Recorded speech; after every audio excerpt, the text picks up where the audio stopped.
Tudo bem, gente? Espero que sim. Vamos para mais uma aula de Química e nessa ocasião vamos estudar sobre as funções inorgânicas, que é a continuidade dos assuntos que nós já vimos, né? Então, na aula passada estudamos sobre os ácidos e hoje vamos estudar sobre as bases, que também são chamados de compostos alcalinos, porque vem de uma palavra árabe chamada alcali, que significa cinzas.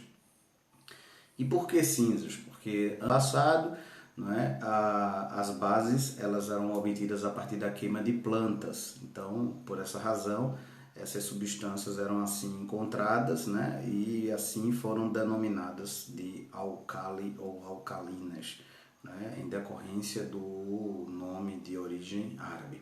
Os sabões no passado também era feito usando cinzas de madeira junto com sebo, né, que é exatamente uma gordura vegetal. Com o passar dos anos foi desenvolvendo tecnologias e hoje o sabão é feito a partir desses mesmos ácidos graxos, mais o hidróxido de sódio, que é a soda cáustica. Beleza? Então, é interessante que a gente entenda as aplicações desses conteúdos no dia a dia, isso está muito presente na vida da gente.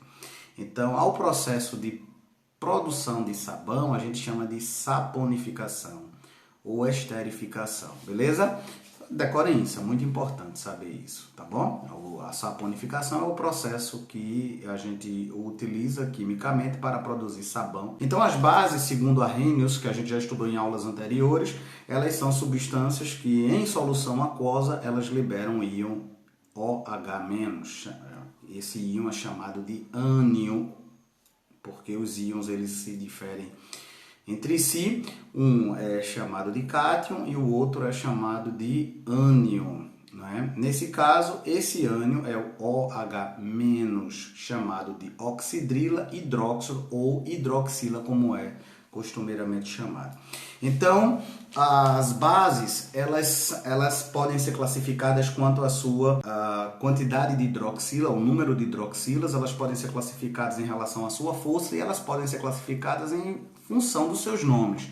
Então, em relação ao número de hidroxilas, elas podem ser monobases, dibases, tribases e tetrabases. A partir das dibases, né, a gente chama todas as demais, a partir da base, de polibases, beleza? Memorizem isso.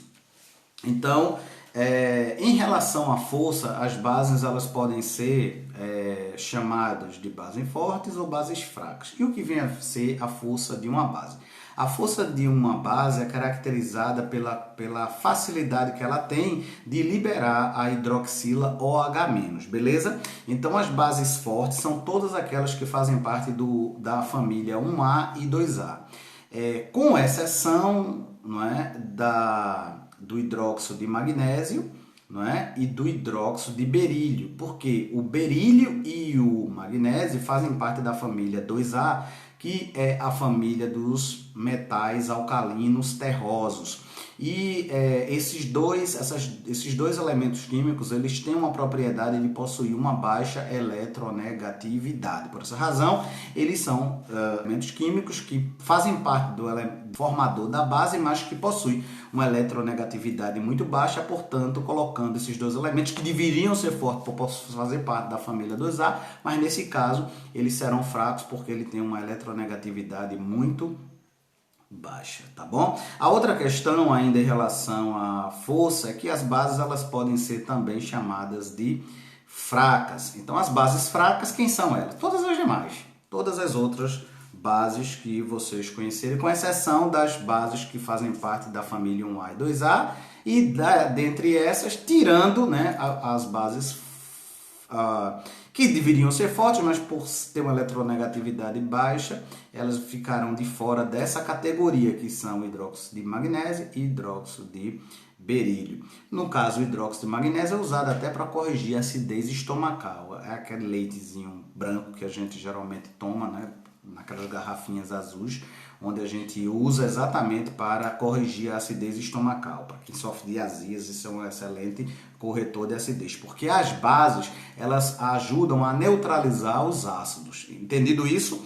Então, as bases fracas são todas as demais. Enfim, a listinha aí, todos irem assimilando, beleza? A outra maneira da gente dar nomes, da gente classificar as bases, são a partir da nomenclatura.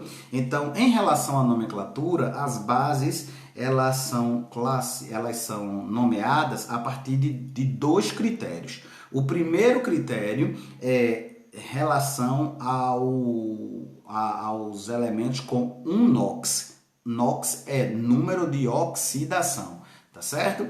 Então, quando eles têm um NOx, quando o elemento formador ele tem um NOx, então a gente vai usar a seguinte regra para dar nomes a essas bases. Hidroxo de e o nome do elemento formador. Hidroxo de e o nome do elemento formador. Por exemplo, se o elemento formador é o sódio, então e ele forma uma base, então o nome será. E como o Na tem apenas um NOx, então a gente vai dizer que esse NaOH, a base em questão, será denominada hidróxido de sódio. Da mesma maneira, o hidróxido de prata, não é? AgOH, mesma forma. Ag é o elemento formador, prata, e como forma uma base, será chamada hidróxido de... Então, bem, gente, vamos lá. Então, a gente viu até agora como a gente pode fazer para dar nome às bases. Um método simples, foi o que eu falei anteriormente, é quando o número NOx é fixo, né? Quando ele forma apenas uma base. Então, a gente diz hidróxido de e o nome do elemento formador. Agora, outra maneira da gente resolver, encontrar, dar nomes a essas bases é quando o NOx é variável. Então, o NOx é variável quando ele tem um número de oxidação maior que 1, beleza? Vamos lá. Quando isso ocorre, a gente tem duas maneiras de dar nomes a essas bases. A primeira é quando eu uso o sufixo ico ou oso.